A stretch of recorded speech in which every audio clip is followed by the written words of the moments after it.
Hello, everyone.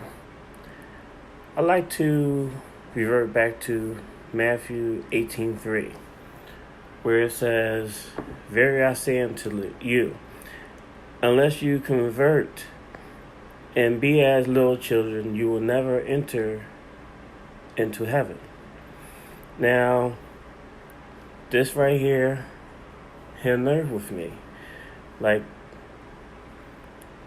from Jesus himself saying, if you do not convert and be as little children, you will not enter into heaven. So, another word for convert is to change. Change is what God is requiring for us to change from the world's wisdom, which we have been confirmed to doing, which we have been growing into, and forgetting who we are. Because as adults, we let go of a lot of things that the world say is childish. I can go back. Like, I remember as a child, if I drop food on the floor, I pick it up, I kiss it up to God. I feel that God cleaned it and I can eat it. Now, a lot of y'all can confer with that. As children, we drop food, kiss it up to God, and it was accepted. That was accepted. But as of now, as adults, that's considered as foolish.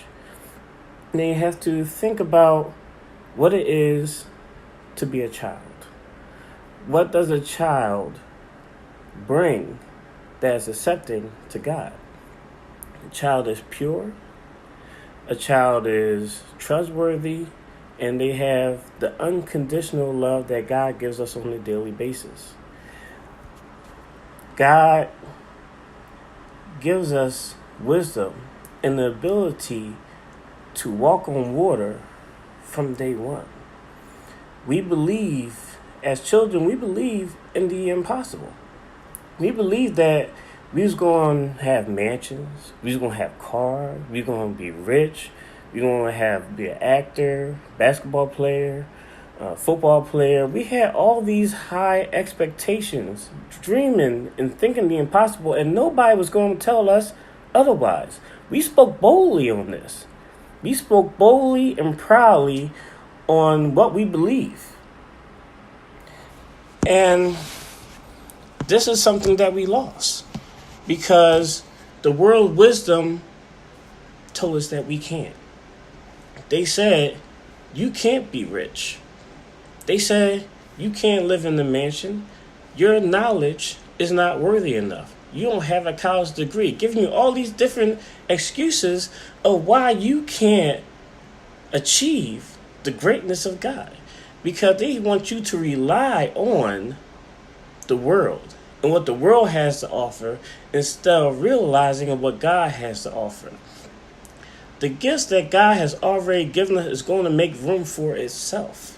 So once you realize the gift or gifts and the talent that you have, it's going to make room for itself. So a lot of people, like, it took me 35 years. 35 years to even start stepping into my purpose.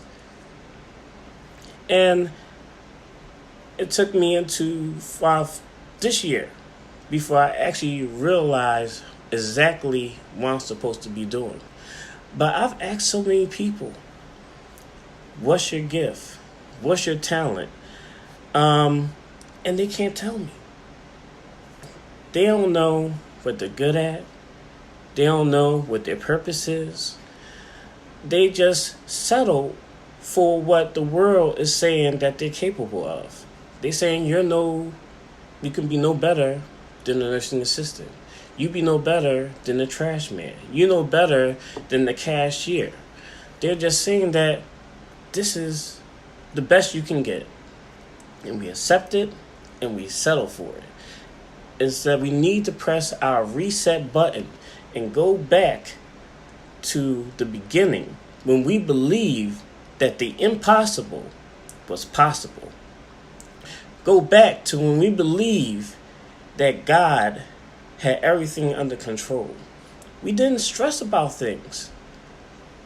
We didn't stress about things. We believed that everything was under control because we have not yet been converted to the wisdom of the world. That same wisdom that God calls foolishness.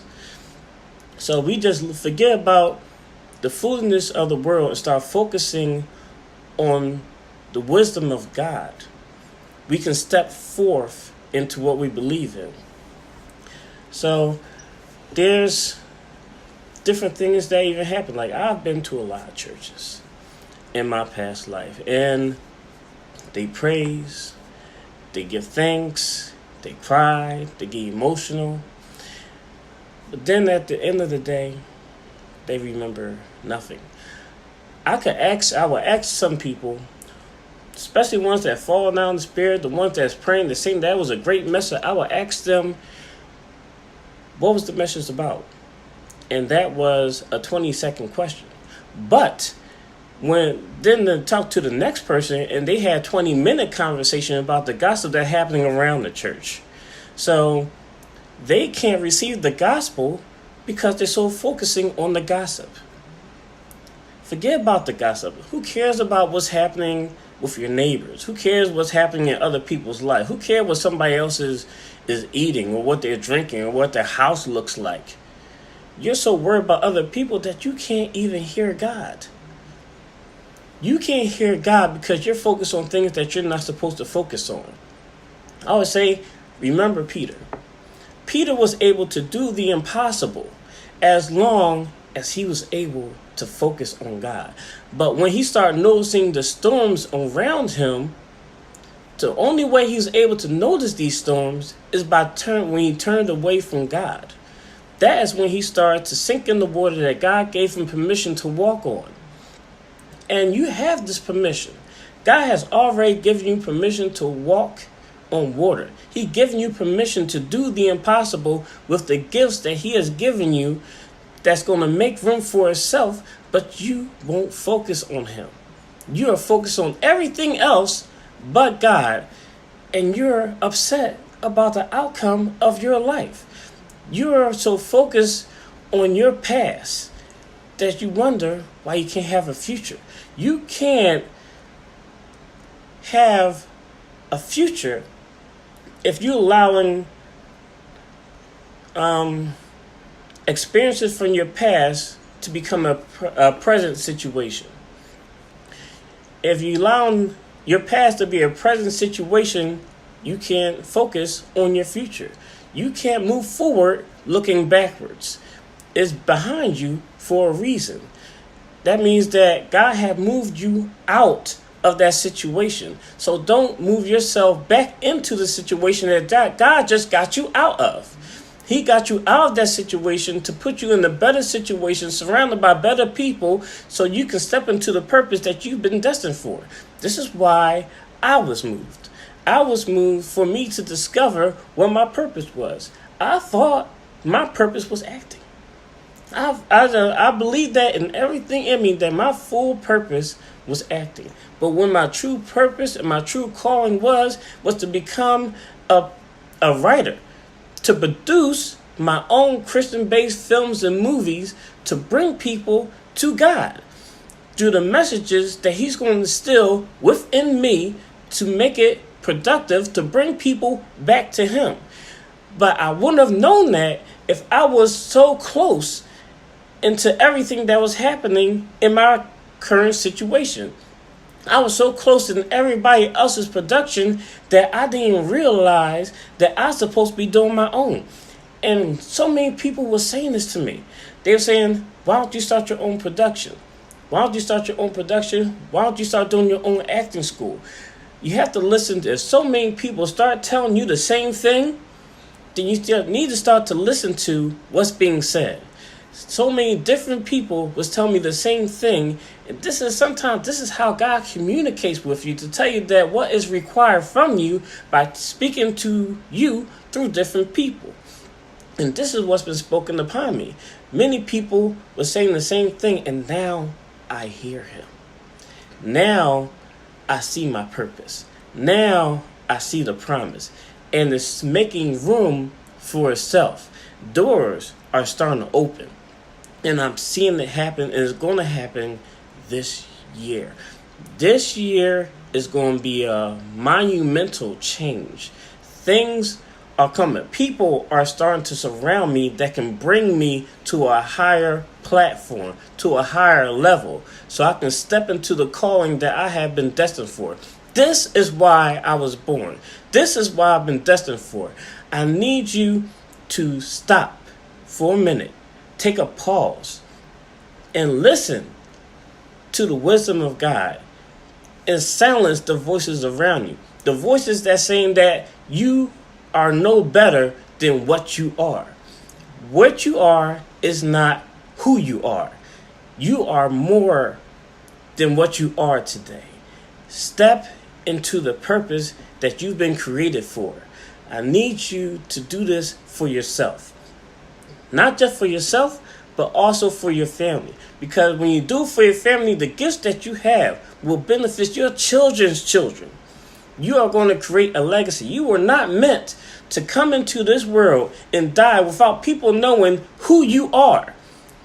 People are supposed to know who you are. Your name is supposed to be well known all over. The gift that you have is supposed to benefit the world. The gift that you have right now is not supposed to just something that you sit on. The gift that you have is supposed to benefit other people through God's glory. He's given you this to help people, not you, other people. Everything that you have, everything that He's given you is His. This is His investment in you. And God wants a return on His investment. So take knowledge of God's investment in you and give God back the investment that He has put within you. You need to come to a term and realize who you are. Have a blessed day.